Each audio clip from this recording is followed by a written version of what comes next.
శారీస్ ప్రతి 10,000 రూపాయల కొనుగోలుపై ఒక గోల్డ్ కాయిన్ ఉచితం. 2014 వరకు అబ్బాయిగానే ఉన్నాడు. అబ్బాయి లాగా ఉంటూ లేడీస్ లాగా చేస్తున్నా అని చెప్పి అందరూ ఏడిపించేటోళ్ళు. ఇంటర్ 3 months వెళ్ళినా ఇంకా అక్కడే సైకిల్ బుక్స్ అన్ని పాడేసి ఫస్ట్ బళ్ళారికి పారిపోయినా మేడం ట్రైన్ లో. పారిపోయారా? లోపల అనేది అబ్బాయి లాగా ఉండాలంటే విరక్తి పుడుతుంది. అమ్మ నాన్న వచ్చారు, ఒక 1 week తర్వాత వచ్చారు అంతా. ఒక 5 కార్లు వేసుకొని వచ్చినారు మేడం. అమ్మ నాన్న అక్కడి నుంచి మాట్లాడుకుందాం. అమ్మ నాన్న ఏం చేసేవారు? నాన్న బేల్దారి మేస్త్రి మేడం, అమ్మ చేనులపల్లికి వెళ్తుంది. ఓకే, మీరు ఒక్కరేనా? నేను ఒక్కడే కొడుకే మేడం. అప్పుడు ఒక్కడే కొడుకు. ఏం నేను మా అక్క కూడా ఉంది. 10th కంప్లీట్ అయిపోయింది 2014 లో. ఓకే, 2014 వరకు అబ్బాయిగానే ఉన్నా. అంటే అప్పటికు 9 సంవత్సరాలు ఉన్నప్పటి నుంచి అమ్మాయి లాగా చేస్తా అంటేనంట. నాకు కూడా తెలియదు, అందరూ ఏడిపిస్తాండ్రి. మీకు 9 సంవత్సరాలు? నాకు 9 సంవత్సరాలు ఉన్నప్పటి నుంచి అందరూ ఏడిపిస్తాండ్రి మేడం. ఓకే, అంటే అబ్బాయి లాగా ఉంటూ లేడీస్ లాగా చేస్తున్నా అని చెప్పి అందరూ ఏడిపించేటోళ్ళు. నాకు తెలియదు. కొంచెం 12 years వచ్చేతలకే నాకు కొంచెం అర్థమైపోయింది. నాన్న వాళ్ళ హాస్పిటల్స్కి అక్కడ ఇక్కడ చూపించినారు, ఎక్కడ కాదని చెప్పేసినారు. ఇంట్లో వాళ్ళు ఒప్పుకోలేదు. ఒకటే కొడుకే కదా మేడం, ఎవరు ఒప్పుకోరు కదా. నాన్న వాళ్ళు 7 మంది అన్నదమ్ములు. ఓకే, 7 మంది అన్నదమ్ములు అయితే నేను ఒకటే కొడుకే మా నాన్నకి. అందరికి ఇద్దరు ముగ్గురు ఉన్నారు. కొడుకులు ఉన్నారు, మీరు ఒక్కరే కొడుకు. చూపించారు హాస్పిటల్ చూపించారు, దేవుళ్ళ దగ్గర చూపించారు, అన్ని చోట్ల చూపించారు, ఎక్కడ కాలేదని చెప్పి ఇంకా ఆడికి ఇంకా కాలేజ్ ఒక 3 months వెళ్ళినా మేడం. ఇంటర్ 3 months వెళ్ళినా ఇంకా అక్కడే సైకిల్ బుక్స్ అన్ని పాడేసి ఫస్ట్ బళ్ళారికి పారిపోయినా మేడం ట్రైన్ లో. ఓ, పారిపోయారా? అంటే ఎందుకని అంత హార్ష్ డెసిషన్? అంటే ఉండలేకపోయినా మేడం. నాకు లోపల అనేది అబ్బాయిలాగా ఉండాలంటే విరక్తి పుడుతుంది నాకు. అమ్మాయిలాగే ఉండాలా, అమ్మాయిలతోనే ఫ్రెండ్షిప్, అబ్బాయిలతో చేసేదాన్ని కాదు. ఓకే, ఇంట్లో ఉన్నప్పుడు కూడా అమ్మాయిలా బిహేవ్ చేయడం? అవును మేడం. అవునా? బళ్ళారికి వెళ్ళిపోయినా అక్కడ మా గురువు చాందిని అని, బళ్ళారి చాందిని అని మా గురువు ట్రైన్ లో మీట్ అయ్యారు. ఆమె కొంగ పట్టుకొని అట్లా ఆమెకి వెళ్ళిపోయినా. అలా ఎలా అర్థం అవుతుంది? అంటే బేసిక్ అంటే మా వాయిస్ మా వాళ్ళకి మొత్తం వాళ్ళకి ఆటోమేటిక్ అర్థమైపోతుంది మేడం, మా కమ్యూనిటీకి. ఆటికి మా గురువు వద్దన్నా కూడా అట్లా కొంగ పట్టుకుని ఏడ్చుకుంటే అట్లా వెళ్ళిపోయినా. చిన్న పిల్లోడు. ఆటికి తొలిపోయినా కూడా మా గురువు మా ఇంట్లో వాళ్ళకి ఫోన్ చేసి నా దగ్గర ఉన్నాడు మీ పిల్లోడు అని చెప్పి మా వాళ్ళని పిలిపించి మాట్లాడి. అవునా? మా గురువు వచ్చారా? మీ అమ్మ నాన్న వచ్చారు, ఒక 1 week తర్వాత వచ్చారు అంతా. ఒక 5 కార్లు వేసుకొని వచ్చినారు మేడం, మా ఫ్యామిలీ మొత్తం. మీ ఫ్యామిలీ కొంచెం సెటిల్డ్ ఫ్యామిలీ? చాలా మేడం. అవునా? చాలా అంటే చాలా. మా నాన్న పెద్ద డేంజర్ మేడం గుంటూరు. ఓ, మంచి రిచ్ మాట. మా నాన్న అన్నదమ్ములు అంటే వాళ్ళు ఎంత ఉంటారు మీరే ఆలోచించండి. అదే వచ్చారు, ఏడ్చారు, పిలుచుకొని పోయినారు, మళ్ళీ కొట్టి మళ్ళీ ప్యాంట్ షర్ట్ వేయించారు. ఓ, ఇంటికి వెళ్ళారు? పిలుచుకొని వెళ్ళిపోయినారు. ఓకే, మళ్ళీ రాత్రి 11 పైన పారిపోయి మళ్ళీ ట్రైన్కి మళ్ళీ అక్కడికే మా గురు దగ్గరికి వెళ్ళిపోయినా. ఇంకా మా గురు మళ్ళీ కూర్చిపెట్టి మాట్లాడి అంతా ఒప్పించి. డబ్బులు ఎక్కడ మీకు ట్రైన్ ఎక్కి వెళ్ళిపోవడానికి? ఏం లేవు మేడం, అట్లా పారిపోయినా అంతే. ఆవిడ దగ్గరికి మళ్ళీ వెళ్ళిపోయినా. ఈసారి మళ్ళీ వచ్చారా మీ అమ్మ నాన్న వాళ్ళు? మా గురువే పిలిపించి కూర్చిపెట్టి అంత అర్థమయ్యేటట్టు చెప్పి మాట్లాడి పంపించేసింది. సంవత్సరం తర్వాత మా అమ్మ మా నాన్న వచ్చి ఏదో అయిపోయింది లేరా అని చెప్పి ఇంటికి తోలుకొని వెళ్ళిపోయినారు. ఓకే, కొంచెం ఫ్రెండ్షిప్తోనే కొంచెం గొడవ జరిగి నేను ముంబైకి వెళ్ళిపోయినా మేడం. ఓకే, ఈసారి ఎవరితో గొడవ అయింది? బయట మా కమ్యూనిటీతోనే.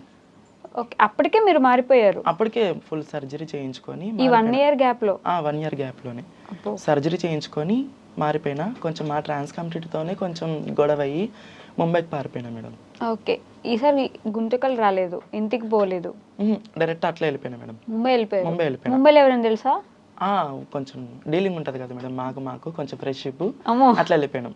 డీలింగ్ కూడా ఉంటుంది అంటే? అందరు ఎక్కడున్న వాళ్ళందరూ ఒక కమ్యూనిటీలో చేరిపోతారు? ఖచ్చితంగా చేరిపోతాం మేడం. ఇక్కడ వరంగల్ సైడ్ కానీ, ఇక్కడ తమిళనాడు సైడ్ కానీ, తిరుపతి సైడ్ కానీ, ఎక్కడున్నా ఇక్కడ హైదరాబాద్ లో ఖచ్చితంగా కలిసాల్సి ఉంది మేడం. ఓ, రూల్ అది? రూల్ మేడం అది. అలా ఎలా మీ అందరికి? అంటే ఆ ఊర్లో ఉండే వాళ్ళు ఈ ఊర్లో ఉండే వాళ్ళు బంధువులు ఎట్లా అవుతారు? పూర్వకాలం నుంచి హైదరాబాద్ లో పెద్ద వాళ్ళు ఉన్నారు మేడం. వాళ్ళ నుంచి ఎక్కడ ఉన్నా ఆల్ ఇండియా మొత్తం, ఇండియాలో ఎంతమంది ఉన్నా హైదరాబాద్లో ఖచ్చితంగా కలసాల. మొన్న August 15 కూడా కలిసినారు మేడం చాలా మంది. ఇండియాలో ఎంతమంది ఉంటే అంతమంది. ఓకే, ఎక్కడున్నా సరే వస్తారు, ఒక డేట్ అనుకొని మాట్లాడుకుంటారు. డేట్ ఫిక్స్ చేసుకొని ఒక 7-8 మంది ఉంటారు మేడం పెద్ద. ఇక్కడ హైదరాబాద్లో 7 మంది, బొంబాయిలో 6 మంది అట్లా ఉంటారు మేడం హెడ్. ఓకే, ఎక్కడున్నా కలిసాల్సి ఉంది అక్కడ. ముంబై పారిపోయారు? నేను ముంబైకి వెళ్ళిపోయినా. అక్కడ 4 years ఉన్నా మేడం. కోవిడ్ టైంలో ఊరికి వచ్చా. ఆ 4 సంవత్సరాలు ఏం చేశారు అక్కడ? అంటే మా వల్లనే భిక్షాటన చేస్తూ సేమ్ ఇది నాకు అర్థం కాదు. మిగతా ఏమొచ్చినా సరే మ్యాండేటరీ అది చేయాల్సిందేనా? అంటే అన్ని షాపుల దగ్గరికి వెళ్ళేసి డబ్బులు ఇవ్వండి అని చెప్పి. అంటే అది పూర్వకాలం నుంచి వస్తుంది మేడం. ఈ మధ్య మంచి మంచి టాలెంట్ పర్సన్స్ ఉన్నారు మా వాళ్ళు. అది చాలా మంది గుర్తించలేకపోతున్నారు. అది పూర్వకాలం నుంచి వస్తుంది కాబట్టి అది ఆ పద్ధతిలో అది నడుచుకుంటూ వెళ్ళిపోవాల్సింది. ఆ కలెక్షన్స్ ఏదున్నా సరే అది కంటిన్యూ చేస్తారు. ఓకే. అదే కాకుండా ఇంకా చాలా చాలా పనులు చేస్తారని విన్నాను నేను. ఎంతవరకు నిజం అని చెప్పేసి. మేడం సెక్స్ వర్క్ ఉంది, అంగడి కలెక్షన్స్ ఉన్నాయి. పుట్టిన పిల్లలు ఉంటారు కదా మేడం, పుట్టిన పిల్లలు అక్కడికి వెళ్ళి జిస్ట్ తీసి ఒక 10 నిమిషాలు ఆట పాట ఆడి పిల్లల్ని ఎత్తుకొని అల్లరించి వాళ్ళ దగ్గర అమౌంట్ తీసుకొని అట్లా కూడా ఉన్నాయి మేడం. సో ఇవన్నీ చేస్తారు. రోడ్డున భిక్షాటన చేస్తారు. మీరు భిక్షాటనకి వెళ్ళేవారు? నేను చిన్న పిల్లలు పుట్టింటారు కదా మేడం, వాళ్ళు జిస్ట్ తీసి ఆట పాట ఆడి వచ్చేదాన్ని మేడం. డబ్బులు ఇవ్వమని వాళ్ళు ప్రేమ తగ్గట్టు వాళ్ళు ఇస్తారు మేడం. కొంతమంది నేనైతే లైవ్ లో చూసాను. నాకు అంతకుముందు చాలా రెస్పెక్ట్ ఉండేది. బేసిక్ గా ట్రాన్స్జెండర్స్ అంటే అదేం వాళ్ళు అనుకొని కావాలని అవ్వలేదు, అది అలా జరుగుతుంది వాళ్ళకి అని చెప్పేసి. బట్ తర్వాత ఒక సిచ్యువేషన్ లో నేను దగ్గరుండి చూసా, వాళ్ళు ఎంత డబ్బులు అడిగితే అంత ఇవ్వాలి. ఇవ్వకపోతే బెదిరిస్తారు, తిడతారు, అరుస్తారు, బట్టలు ఎత్తేసి ఇప్పేసి గోల చేస్తారు. నా కళ్ళ ముందు చేశారు. నేను ఒక సినిమా హాల్ థియేటర్ ఓపెనింగ్కి వెళ్ళున్నా. అక్కడ అరే ఎందుకు ఇంత ఘోరంగా, డబ్బులు ఇవ్వకపోతే శాపనార్థాలు పెట్టేస్తామంటారు మేడం. ఇప్పుడు అబ్బాయిలు ఉన్నారనుకోండి, వాళ్ళలో మంచివాడు ఉంటాడు, చెడ్డవాడు ఉంటాడు, రౌడీ షీటర్ ఉంటాడు, పిక్ ప్యాక్లు కొట్టేవాడు ఉంటాడు. అట్లా మా వాళ్ళలో కూడా అట్లా ఒక 4 విధాలుగా ఉంటారు మేడం. అందరనే అట్లా ఏమి ఉండరు. మా దాంట్లో కూడా ఒక 4 విధాలుగా ఉంటారు. మంచోళ్ళు, చెడ్డోళ్ళు అలా ఉంటారు మేడం. దాంట్లో కూడా సెపరేట్ గ్యాంగ్లు ఉంటాయి. ఖచ్చితంగా ఉంటాయి మేడం. అంటే మీ అవసరానుగుణంగా రోడ్డు మీదకి వస్తారు. మా దగ్గర ఉంటే ఇస్తాము, లేదంటే ఇవ్వము. కొంతమంది డబ్బు కాచిపడిన వాళ్ళు అట్లా చేస్తారు మేడం. చాలా మంది అయితే అబ్బాయిలు కూడా వచ్చేస్తారు అట్లా. ఈ మధ్య జరుగుతాను మేడం. పని చేసుకోలేక పిల్లం పిల్లలు ఉన్నా కూడా ఎక్కడి నుంచో వచ్చి ఒక 200 కిలోమీటర్స్ దూరంలో వచ్చి చీర కట్టుకొని అక్కడ కలెక్షన్లు చేసుకొని మళ్ళీ వెళ్ళేటప్పుడు ఫ్యాన్ షర్ట్ వేసుకొని పోయి పిల్లం పిల్లలు సాక్కునేటప్పుడు అట్లా వాళ్ళు కూడా ఉన్నారు మేడం. వాళ్ళ నుంచే మాకు చాలా బ్యాడ్ నేమ్ వస్తుంది ఈ మధ్య. మీకు వాళ్ళు కూడా తెలిసిపోతారు కదా, వాళ్ళు ఒరిజినల్ కాదు అని చెప్పేసి తెలిసిపోతారు మేడం. ఒరిజినల్ ఎలా ఐడెంటిఫై చేస్తారు మీరు? చిన్నప్పటి నుంచి వస్తుంది మేడం. అది మధ్యలో అయితే రాదు, చిన్నప్పటి నుంచే వస్తుంది.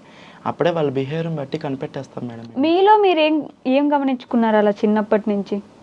అంటే మేడం ఆ దేవుడు తలరాత, అది హార్మోన్స్ ప్రాబ్లమ్స్ మేడం. అంతే. Hormone problems. బొట్టు పెట్టుకోవాలనుకోవడం, బొట్టు పెట్టుకోవాలి, కాంచనా సినిమా లాగా అలానే అనిపించేదా మీకు? మేడం. ఓకే, నేను తప్పుగా అనుకోవట్లేదు, తెలుసుకుందాం. అంటే వయసు పెరిగే కొద్దీ, బుద్ధి వచ్చే కొద్దీ అప్పుడే అర్థం అయిపోతుంది మేడం.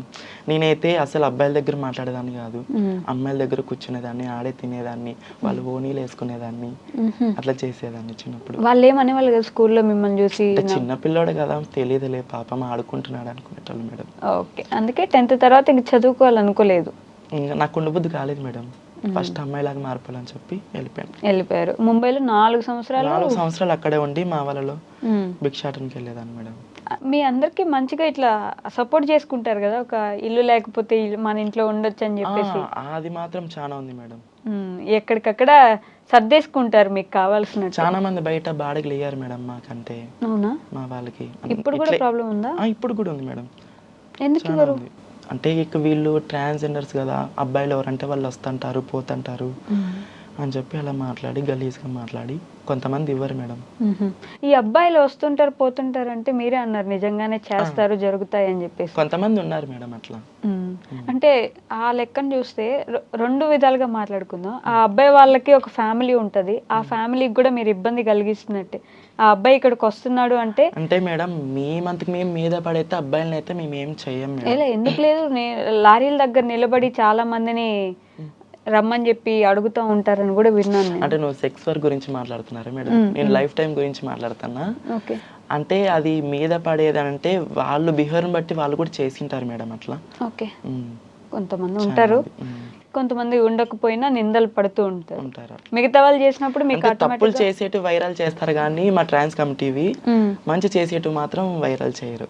ఏం మంచి చేస్తారు బేసిక్ గా? అంటే బీద వాళ్ళకి అమౌంట్ సాయం చేస్తూ, పిల్లలకి అన్నం పెట్టిస్తూ. అవునా? చాలా మేడం. ఇప్పుడు మా గురువు ఉంది, బల్లారి చాంద్రని మా గురువు ఉంది. ఆమె చాలా మందికి అన్నం పెడుతుంటుంది. నెలకు 3-4 సార్లు ఖచ్చితంగా అనాథాశ్రయంకి ఖచ్చితంగా భోజనాలు పంపిస్తూనే ఉంటుంది.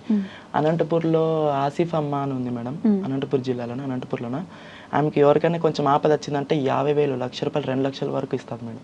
ఓకే, అంతంత డబ్బులు ఎక్కడి నుంచి వస్తాయి ముందు మీకు? అంటే వాళ్ళ నాన్న ఆస్తి అది, వాళ్ళ నాన్న ఆస్తి నుంచి అట్లా సాయం చేస్తుంటారు. ఇందాక మీరు అన్నట్టే మంచోళ్ళు ఉంటారు, చెడ్డోళ్ళు ఉంటారు, రౌడీ షీటర్లు ఉంటారు అన్నట్టు, మీ మొత్తం బ్యాచ్ లో 2-3 మంచోళ్ళు ఉండగా మిగతా వాళ్ళందరినీ మంచోళ్ళు అని తీసుకోలేరు. ఆ 3 చెడ్డోళ్ళు ఉన్నా ఆ చెడ్డగా ఉన్నదే హైలైట్ అవుతుంది. ఎందుకంటే చాలా పెద్ద గొడవ చేసేసి చాలా పెద్దగా వైరల్ అయిపోయేలాగా చేస్తారు కాబట్టి అదే ఇబ్బంది ఉంటుంది. కాబట్టి ఇబ్బంది పడ్డ వాళ్ళలో ఒకానొక టైంలో నేను కూడా ఉన్నాను కాబట్టి నాకు ఇంకా అది నేను ఇప్పటికి బేసిక్గా ఎప్పుడు కనిపించినా సరే డబ్బులు ఇస్తాను, లేకపోతే లేదమ్మా సారీ అని కూడా చెప్తాను.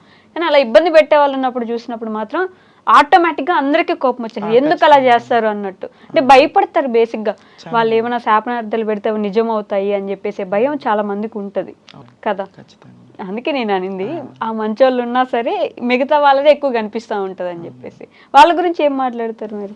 వాళ్ళ గురించి ఏం మాట్లాడతానంటే మేడం, మంచి మంచి టాలెంట్ పర్సన్స్ ఉన్నారు. అంటే ఈ పొద్దున నేను ఈరోజు ఈ స్టేజ్లో ఉన్నానని కాదు, కానీ అది భిక్షాటం చేయొద్దని నేను చెప్పను. ఓకే, ఎవరి వృత్తి వాళ్ళది.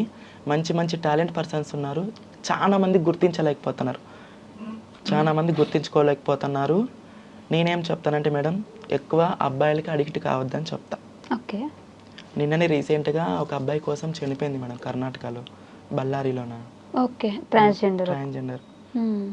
మీరు ముంబై నుంచి వచ్చేసారు, 4 years అక్కడ వచ్చేసినాను మేడం. అక్కడే మీలో మీకు గొడవలు కూడా అవుతాయా? చాలా మేడం. అవునా? మంచి మంచి రౌడీ షీటర్లు ఉన్నారు మా దాంట్లో కూడా. ట్రాన్స్జెండర్స్ లో మేడం రౌడీ షీటర్లా? మేడం. ఏం చేస్తారు రౌడీ షీటర్లు అంటే మా కమ్యూనిటీ మీద అటాక్లు చేసుకుంటారు మేడం. మరి అబ్బాయిల వరకు అమ్మాయిల వరకు వెళ్ళరు. ఇప్పుడు బ్యాచ్లు డివైడ్ అయిపోతాయి మేడం, 50 మంది బ్యాచ్లు డివైడ్ అయిపోతాయి. వీళ్ళ కలెక్షన్ ఎక్కువ వస్తే వీళ్ళకి తక్కువ అయిపోతుంది, వీళ్ళకి తక్కువ అయిపోతే వాళ్ళకి ఎక్కువ అయిపోతుంది కదా మేడం. అట్లా అటాక్లు చేసుకుంటారు ఒకరికొకరు. కలెక్షన్ విషయం వాళ్ళకి ఎక్కువ వస్తుంది, మా అడ్డలోకి మీరు వచ్చారు, ఇలాంటి గొడవలు కూడా ఉంటాయా? ఈ మధ్య ట్రాన్స్ చాలా ఎక్కువ అయిపోయినారు మేడం, బ్యాచ్లు డివైడ్ చేసుకుంటున్నారు. ఓకే, సో మీకు కూడా అట్లాంటి గొడవ అయింది? చాలా అయింది మేడం. అవునా? మీరు ఇక్కడ నుంచి వెళ్ళినప్పుడు వాళ్ళే కదా దగ్గర తీసుకున్నారు మేడం, లేదనట్లేదు. నేను వాళ్ళ గురించి అయితే నేను చెడ్డగా ఏం చెప్పను. మా గురువు దేవత, మా గురువు నన్ను బాగా చూసుకుంది, 33 చూసుకుని నాకు మంచి చెడ్డ చేసింది. ముందుకి జీవితం 33 అంటే సర్జరీ అట్లా అలాగా. అది ఆ ప్రాసెస్ కూడా నేను మధ్య వీడియోస్ లో చూస్తున్నాను. ఆల్మోస్ట్ ఒక లైఫ్ పోయి వస్తున్న ఫీలింగ్ ఉంటుంది, అవ్వదు ఇంకా. సచ్చి బతికినట్టు మేడం, ఆ సర్జరీ చేయించుకొని వస్తే మళ్ళీ సచ్చి బతికి వచ్చినట్టు. చాలా రోజుల వరకు పెయిన్స్ ఉంటాయంట కదా? 41 days మేడం. ఓకే, ఇంట్లోంచి బయటకు రాకూడదు, ఎవరిని చూడకూడదు, కింద ఏం బెడ్షీట్ ఉండదు, ఏముండదు, బండలపైనే పడుకోవాలా, అబ్బాయిల్ని చూడకూడదు. ఎందుకు అలా? ఆ రూల్స్ అని ఎవరు పెట్టారు? ఆ పూర్వకాలం నుంచి వచ్చింది, ఇంకా అది కంటిన్యూ చేస్తానన్నారు ఇప్పటికి. 41 daysకి గంగ పూజ అని చెప్పి బయటకు వచ్చి చేస్తారు. గంగ పూజ తర్వాత మాతా పూజ అని చేస్తారు. మా గురువు వచ్చి 4 పూసల దండ కడుతుంది, 4 పూసల దండ కట్టి మెట్టలు వేస్తాం. మీకు మీరే పెళ్లి చేసుకుంటారు? మాకు మేమే పెళ్లి చేసుకుంటాం. మీకు అసలు మొత్తం ఒక కమ్యూనిటీ పెట్టేసుకుంటారు కదా, ఇంకా బయట వాళ్ళని ఎవరిని రానివ్వరు. అదొక చాలా పెద్ద విషయంగా కనిపిస్తుంది. మీకు మీరే గొడవలు కూడా పెట్టుకుంటారు. ముంబై నుంచి గొడవ వేసుకుని? అంటే ముంబై నుంచి గొడవ వేసుకుని రాలేదు మేడం, కోవిడ్ టైంలో ఊరికి వచ్చా. ఓకే, అక్కడ ఉన్నారు కదా, ఎవరూరిలో వాళ్ళకి పంపించేసినారు. నేను గుంటకల్కి వచ్చా. అప్పటికే నాకు ఒక ఫీలింగ్ ఉండేది, నేను భజన వేయాలా, నేను ఒక స్థాయిలో ఉండాలా, ఇది వద్దు నాకు అని చెప్పి గుంటకల్లో డోల్ మాస్టర్ మా అన్న అని చెప్పి అన్నని అడిగా, అన్న నువ్వు భజనకి వెళ్తావు కదా, నేను వస్తా అన్నా అని అడిగిన. రా అమ్మా, నువ్వేం బాగున్నావు కదా, రా అమ్మా అన్నాడు. అప్పుడు ఇంకా లా ఉండేదాన్ని మేడం, లా ఉండేదాన్ని, ఇటు వరకు హెయిర్స్ ఉండే నాకు అప్పుడు. ఓకే, తోలుకొని పోయినాడు. 1 గంట సేపు అన్నా మేడం, వాటర్కి దప్పుకొని పారిపోయి వెనక్కి వచ్చేసిన మేడం ఊరికి. ఓకే, అంటే పాడలేకనా? ఆడలేక. ఓ, ఎగురుతూనే ఫస్ట్ టైం మేడం, అంతమంది జనాల్లో మనం డాన్స్ ఆడాలంటే ఎట్లుంటది. ఇప్పుడు ఇక్కడికి ఫస్ట్ టైం వచ్చా, ఇప్పుడు మీరు ఉంటేనే నేను మాట్లాడలేకపోతున్నా. అట్లా అంతమంది జనాలు చూసి కొంచెం భయం పుడుతుంది కదా మేడం ఫస్ట్ టైం. వెనక్కి వచ్చేసిన మేడం పారిపోయి, ఏదైతే అది కానీ చెప్పి మరి నెక్స్ట్ టైం పోయినా. అక్కడి నుంచి వచ్చాక మీ మమ్మీ వాళ్ళ ఇంట్లోకి రానిచ్చారా? ఎక్కడి నుంచి మేడం? బళ్ళారి ముంబై నుంచి వచ్చాక కదా. రానిచ్చినాడు మేడం. ఇంట్లోనే ఉంటున్నారు? ఇంట్లోనే ఉంటున్నా. అవునా? డైరెక్ట్ ఇంటికి వెళ్ళిపోయినా. నాన్న అప్పటికే రారా నువ్వు రారా, ఒకటే కొడుకు కాదు మేడం, ఎవరికైనా ఎట్లయినా నా కొడుకే అనుకొని పిలుచుకుంటారు. అంటే ఊర్లో వాళ్ళు ఒక 100 మాటలు అని ఉంటారు కదా అప్పటికే. నాన్న మాత్రం చాలా అవమానం పన్నాడు మేడం. అవమానపడ్డారు చాలా అంటే చాలా. నేను భిక్షాటం చేసేది చూస్తూ చాలా ఏడిచినాడు కూడా. చూసారా? చూశాడు. ఆయన లైవ్ లో చూడడం అంతకంటే నరకం ఉండుండదు కదా ఆయనకి. పైగా నా కొడుకు ఇట్లా షాపులు ఎక్కి ఇట్లా చేస్తున్నాడు అనే ఫీలింగ్ చాలా ఏడిచినాడు. అది నాతో చెప్పలేడు, మా అమ్మతో ఏడిచినాడు, మా అమ్మ నాతో చెప్పింది. ఊర్లో వాళ్ళు కూడా మాట్లాడి ఉంటారు కదా మీ నాన్నని. చాలా మేడం. మీకు తెలిసి ఇవన్నీ? తెలుసు మేడం. ఇంకా భజన ఫీల్డ్లోకి ఎంటర్ అయిపోయినా మేడం. మూడో ప్రోగ్రాంకి డ్రమ్ పెట్టారు నాకు ఎగరమని. హైట్ ఎగరాల, ఇంత హైట్ ఎగరాలి మేడం. ఎగిరి దానిపైన భజన వేయాలా. ఇట్లా ఎగిరి దాని మీద నిలబడి పరిగెత్తుకుంటూ పోయి దాని పైకి ఎగరాలి మేడం. చేతిలో మైక్ ఉంటుంది, పరిగెత్తుకుంటూ పోయి దాని పైకి ఎగిరి దానిపైన డాన్స్ ఆడాలి మేడం. అవన్నీ అప్పటికప్పుడు నేర్చుకోవడమే లైవ్ లో? అప్పటికప్పుడు వాళ్ళు పెట్టేస్తారు మేడం డ్రమ్ము. ఊరు వాళ్ళు దానిపైన ఎగురుకోకుంటే ఏమా మీరు లెక్క తీసుకోరా అనే మాటలు మాట్లాడతారు మేడం చాలా మంది. అంటే నైట్ టైం కదా, కైఫ్ లో ఉంటారు, తాగి ఉంటారు, ఒక్కొక్క విధంగా ఉంటారు. దానిపైకి ఎక్కి డ్రమ్ మీద ఎక్కి భజన ఆడాలా.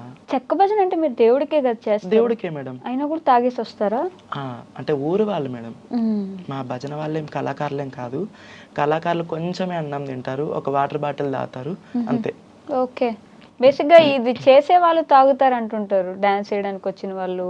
అవి రికార్డింగ్ డాన్సులు మేడం. మీ రికార్డింగ్ కోదండ రామ చెక్క భజన అని రామాయణం. ఓకే. రామాయణం చెప్పుకుంటూ భక్తి పాటలు పాడుతూ జానపద గీతాలు పాడుతూ సినిమా పాటలు ఆ పాటలు పాడుతూ జనాలను అలరిస్తాం మేడం. మీకు రామాయణం కూడా వచ్చా? రామాయణం పాడతారు, భక్తి పాటలు. ఏదో ఒక పాట పాడండి మా కోసం. మీరు అక్కడ ఎలా పాడతారు బేసిక్ గా? మేడం